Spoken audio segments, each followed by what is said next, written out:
যেমন একটা বড় দালান আছে, তার মধ্যে আরেকটা এক্সটেনশন দালানও আছে। সেই এক্সটেনশন দালান না করেও এইটুকু দালানেই যথেষ্ট, তখন আমরা ওটা আর করছি না। হ্যাঁ, করছেন, ওনারা করছেন, সারাক্ষণই করছেন।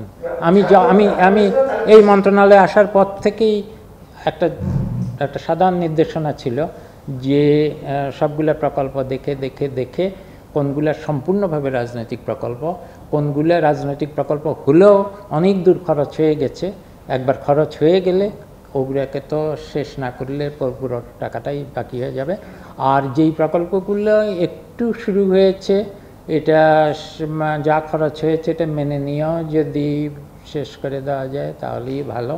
এটা একটা নীতিগত সিদ্ধান্ত হয়েছে, ওনারা খুব দক্ষতার সাথে সেটা করছেন বলে আমার বিশ্বাস। কারণ আমার কাছে যেই প্রকল্পগুলো এখন আসছে সেগুলোর মধ্যে আর ওই রকম প্রকল্প আমি দেখছি না। এ কারণে আমি এগুলো NECT নিয়ে যেতে চাচ্ছি।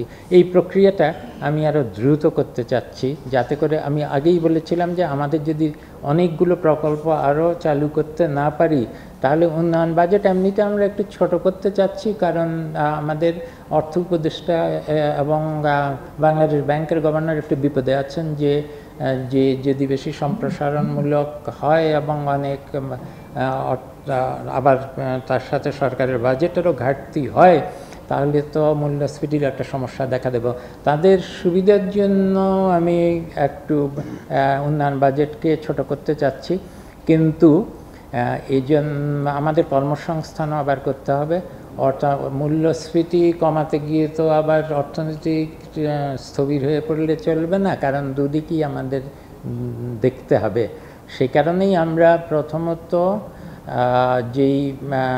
যেই উন্নয়ন ব্যয় হয় এই ব্যয়ের আকারের থেকে